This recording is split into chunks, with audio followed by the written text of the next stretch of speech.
But this is the cycle we find ourselves in. First law of Trumpodynamics. Every action is met with a very not equal overreaction. These pardons are sick. They are offensive.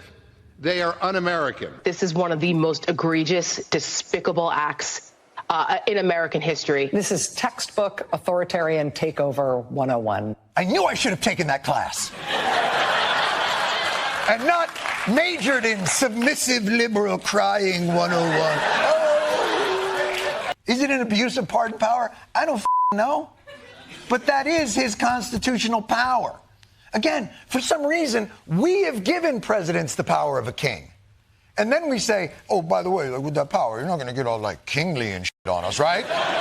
Jon Stewart, known for his comedic flair and part-time hosting gigs, is taking Democrats and mainstream media to task for their relentless hypocrisy and scare tactics aimed at Donald Trump and the Republicans. Welcome to Node Pulse, I'm Jennifer, and it appears we're witnessing one of those uncommon moments where the left has pushed the envelope. So far that even liberals like Jon Stewart have to call out their numerous falsehoods that have been piling up since President Trump's second term began. Here's Stewart criticizing leading Democrats in the media for sticking to their usual strategy, scaring Americans into compliance. It's the same old narrative. Trump is a threat to democracy, Republicans are extremists, and only the left can save us. But Stewart isn't buying it anymore. In fact, he's openly questioning why these fear-driven talking points persist, especially when they're often disconnected from reality and used more to control public opinion than to inform it. When a figure like Stewart steps outside the partisan script, it forces a moment of reckoning. And that's exactly what we're seeing now. The return to 1600 Trumpylvania Avenue was as disorienting and chaotic as I imagined. But then we had a weekend. Serenity now. And we can finally catch our breath, begin to move forward with intentionality. Namaste. Friday night massacre. Late Friday night purge. A chilling purge. The purge. Ah! Trump has ushered in the purge! I, for one, will take full advantage. Although, just in case I'm misinterpreting, what is this purge about exactly? Breaking news, the mass firing of government agency watchdogs. Trump fired at least 17 inspectors general. No! He got rid of 17 inspectors general. That only leaves no one knows how many left. I have no idea. What Trump did violated the law. He can't just fire these people. Title V, Section 403 of the U.S. Code, federal law, an inspector general may be removed by the president. What? So what's the purge? What's the Why do I have an axe? There is a specific law that requires notice, 30 days, and a statement of reasons, substantive and detailed rationale. What? I'm sorry, what? Oh, apparently you can fire them, but you have to give them 30 days notice. Oh, so that's what we're upset about? No! You can do it, but not in that font!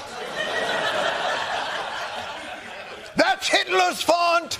You know, just like Bill Maher, Stewart only seems to notice the dangers of big government when it's no longer his team holding the reins. I'll give him credit. At least he's willing to call it out. But let's not pretend this is some bold revelation. Conservatives have been warning about the unchecked growth of executive power for years. None of this is surprising. The pattern is predictable. Democrats push for sweeping authority when it suits their agenda, often chasing quick wins or short-term political points. But they never seem to think long-term. And then, like clockwork, they act shocked when that same power gets handed over to Republicans, who aren't afraid to play by the new rules Democrats helped write. It's a cycle of short-sightedness dressed up as moral urgency. And Stewart calling it out now? Well, better late than never. Look, we are facing a deluge of these executive actions, and certainly we must be prepared for those most vulnerable to the consequences of these actions. But the "this is all fascist" argument has become almost a reflex for the left. Donald Trump promised to be a dictator on day one, and he's carried that forward through the entire week. 5 days into this administration, The abuse is already rampant. On a fascism scale of 1 to 10, with 10 being peak fascism, how would you rate Trump's first week?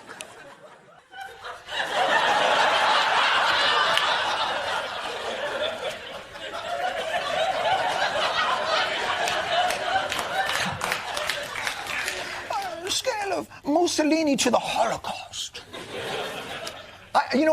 I would say it's not fascism. Do I not understand what fascism is? Republicans control the House, the Senate, the executive, and the judiciary. And just about every move that has been made till this point, we have granted them electorally. It's our f***ing fault. And the constant it's just our fault. And the constant drumbeat of encroaching fascism will erode the credibility we will need hopefully if, and not when, it hits.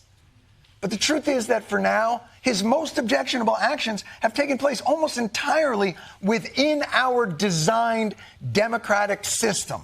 There was no authoritarian end run, no royal edicts. This shit happened to us as designed. I have to say, it's a bit amusing how the party that prides itself on championing democracy falters when the political process unfolds as it's supposed to. As Stewart pointed out, despite their intense warnings about Trump being a danger to democracy, it was the very system they hold dear that got him elected and gave him significant power.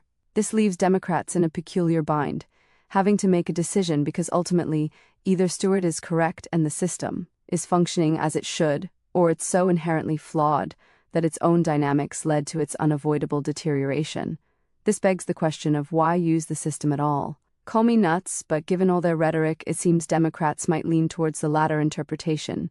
But I'd love to hear your thoughts. What path will the left take over the next 4 years? Will they finally concede that our system is functioning, or will they confess to wanting to overhaul it completely? Share your opinions in the comments, and if you like this video, please hit the like button and subscribe to the channel. It really helps us out. Until next time, this has been Node Pulse. Thanks for watching, and goodbye.